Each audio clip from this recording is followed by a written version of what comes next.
My cat's here. Here. Okay, she just wants to know what's going on.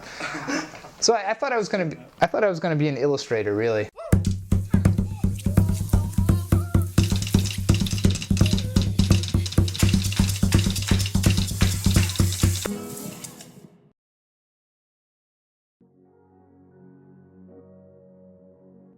Yes, I studied illustration at Syracuse University, and the rest is pretty much self-taught.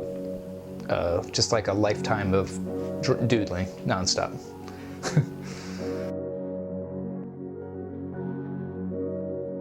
I'm from the area. I grew up in the suburbs of New York, and after college I moved to California for 2 years. But then I started, it sounded like all my friends from college were having a lot more fun in New York, so I said, oh, okay, I'll move back to New York. And my family lives here, and I think, I don't know, why am I still here? That's the question. Not sure. New York is a great place to, I think, given the level of stimulation you have here, you'll never be at a sort of loss for ideas. There's something in your face every moment of the day. So I think like you're just so assaulted with things, and good and bad. And the bad, you know, I think like depending on how you feel about New York, you know, I think it develops a kind of personality where you need to laugh at everything. And I think people in New York have a really good sense of humor. And they talk a lot and they complain a lot. And there's a lot of humor in discomfort and neuroses. And so I think New York brings out a lot of that in me as an artist. And I think also there's just so much culture here. There's so much art, music, and there's just a lot going on here. Frederator, that was 2006. Fred had seen some cartoons I did online, and he invited me to pitch a short for his Nickelodeon show at the time, Random Cartoons. So I pitched a couple, and none of those came to fruition, but he liked my work anyway, and actually saw another possibility, which was web content, which what he was starting to really get into at that time. So that was 2006, yeah. I was doing kind of like, they were sort of commercials, but sort of just cartoons that a lot of websites and companies were hiring me to do short little viral cartoons that people would email to each other and send around. You know, this is the dawn of YouTube, even before YouTube. And I think there was a lot less on the web at that time. So like you can make a bigger impact, and you know, there wasn't so many videos on the web. So when somebody was making a cartoon on the internet, it was like, it kind of meant more. Well, so he, I think that, I can't quite remember which cartoon he saw, but it was one of these kind of music video commercial type skit cartoons that I was being commissioned to do. It hasn't. I think, I mean, in college, I studied illustration. I didn't even, you know, before Flash and the internet, it seemed like, my cat's here. Here. Okay, she just wants to know what's going on. So I thought I was gonna be an illustrator, really. I didn't really know animation was gonna become so easy for anybody to do. Back then, you needed to work at a huge studio, and there's cell animation. And then, you know, around 2000, suddenly it's like you could just make cartoons in your house yourself without anybody's help. So it kind of was like right around the time I graduated, suddenly became really easy to do. So as soon as I got a computer, I was like, okay, I guess I'm an animator now. These are our sketchbooks. These are all sketchbooks every one I've ever had here. So these are like collage ones, all kinds of different kinds of paper, and real sloppy and crazy and no rules. So a lot of times I'll just like draw some of this stuff on the subway, and then I'll scan it and put it on Tumblr, whatever, put it on my website. Sometimes I look back like years later and there's like a funny weird drawing that I don't remember drawing.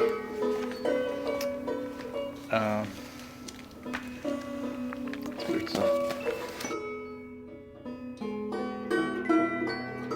The initial concept for the Meth Minute was, the way I pitched it to him, I said, I want to do 39 cartoons that are unrelated, because, you know, it was a lot, that's just the way my mind was going. I was having trouble just coming up with like one character that I could do 39 cartoons about. Can I have some of the mustard? Oh, the mustard? Oh, here's a little mustard all over your dog. Oh. You dick. Mustard water! You ruined my hot dog. You ruined my life. So I was like, just let me do like whatever I want to do.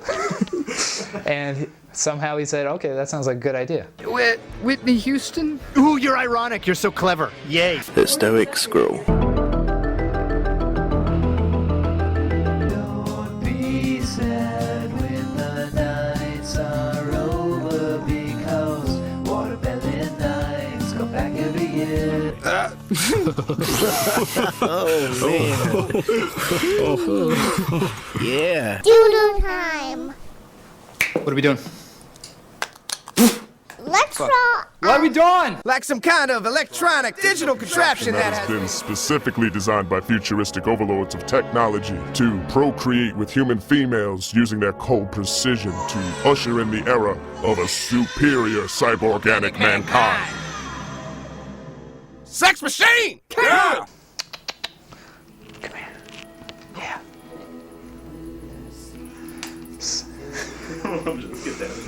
A beautiful moment. Okay, so as for each episode, basically it was just me. Oh man, how did I do it? I don't know. It was like a lot of things. It's like sort of like a backlog, ideas I'd already had for years, and I said, oh okay, I could do like all these different characters. So I thought of. And then as soon as it started happening, as soon as I was like, okay, I got 39 of these to do, it became easier to think of more stuff. And one of the things about it was that it was very low budget. So there wasn't a budget for hiring actors and everything. So a lot of the voices, most of the voices are just friends of mine who are funny, and I would come up with these scenarios, and we had a connection at a great sound studio. So I'd get my friends in the sound booth, and I'd just kind of tell them what was happening, and there wasn't always even a script. I mean, there was like a basic plot for the cartoon, but I thought it was way funnier to have people kind of improv and make up the dialogue, you know, on the spot. I have a problem with people talking out of line unless I have fornicated with them. Unless you want to do that, then you should not talk anymore, okay? What is the problem? Somebody did something. Hey, how was everything? Was it good? Well, just let me know if you need anything else, and I'm like a living animal. You know, I can like tear shit apart, break your bones with my pinky. So I think that's why it has kind of a unique kind of sensibility to it.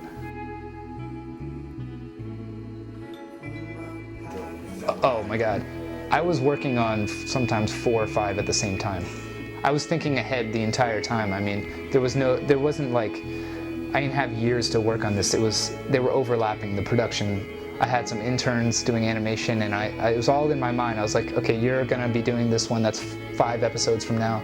And I was recording. I think the last episode was like a song about how it was over. I wrote that like the first week I was producing it.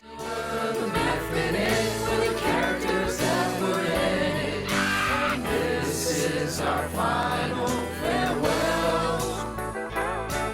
Jam. We were the Meth Minute with the characters that were in it. And we hope that you are aware. Seriously? Yeah, I mean, I had to think this whole thing out because the timeline of production caught up with me. So by the end, I was finishing the one that was going up, the last episode the night before. So, and this is never the way a series is produced. I mean, in like, you know, The Simpsons, they have all, or some primetime animated show, it's like the whole thing is completed. I don't know. Actually, I'm talking out of my ass. I don't really know how they make real series. That's the way I did it.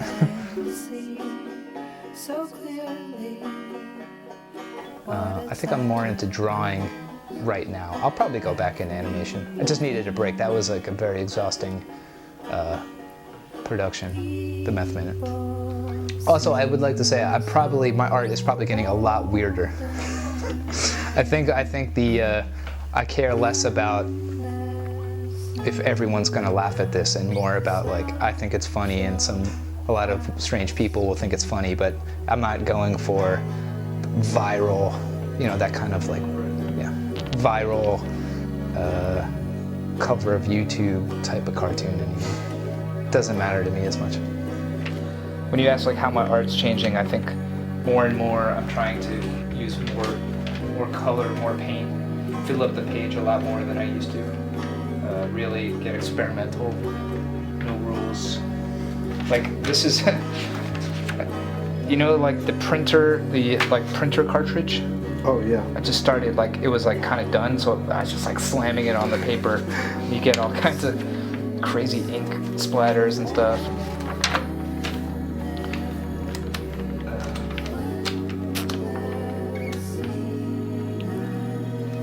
Stuff, man. Get weird. Sketchbooks are for like experimenting. That's when Right. But then, you know, you pretend like no one's ever gonna see your sketchbook and get as weird as you can, and then put that on your website, because there's gonna be some of your best work is when you act. You know, it's not for anything in your mind. It's just you alone with your drawings.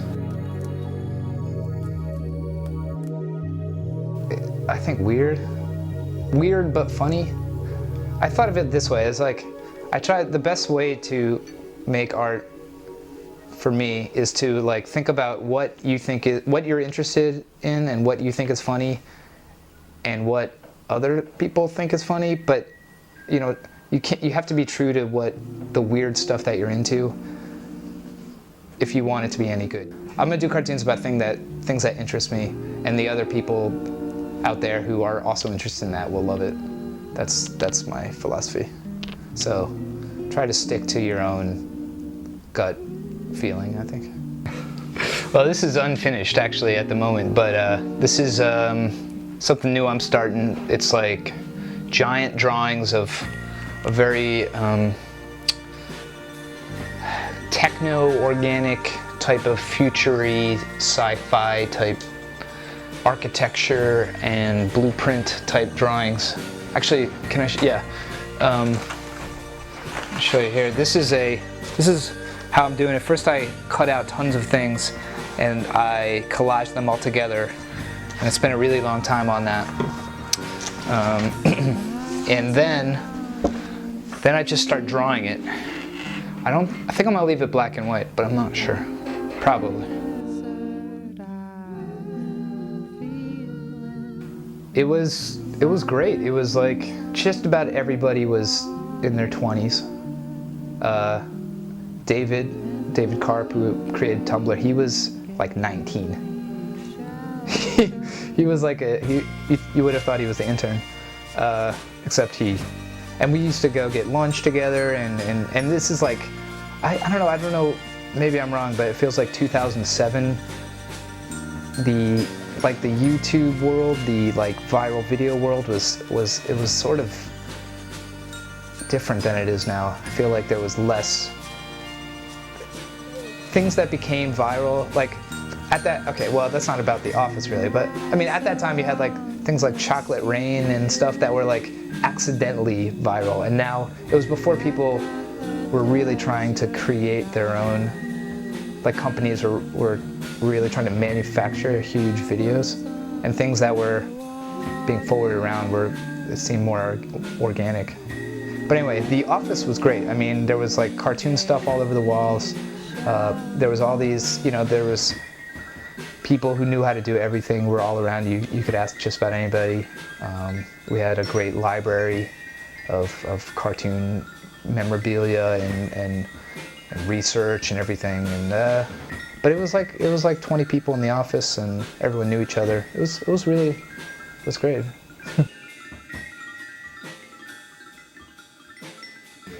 Oh, well, David had been an intern of Fred's like a few years before, so they were basically kind of I think they were just kind of sharing this office space, and Fred was, I believe, an investor in Tumblr, so it was all very it was all just kind of in the same room. Not so much that Frederator and Tumblr had much to do with each other in terms of business, but they were, office space in Park Avenue is expensive, so you share it with other companies. And I think it was actually really great though, because I mean Tumblr, if you notice, like, there's a lot of Adventure Time things on Tumblr. It's like, I think they've boosted each other's success in some ways. Oh, and then yeah. Oh, Adventure Time. Yeah. Well, it was great. I think my first week there, I looked at, they were like, hey, what do you think of this cartoon? It was like the animation for the pilot for Adventure Time, which was actually not Cartoon Network, but Nickelodeon. It was like the first rendering of the pilot without sound effects or anything. So it's just like, and I was like, this is some of the best writing. It's so strange and funny. I loved it, yeah. I knew that if it was ever made into a show, it would be great.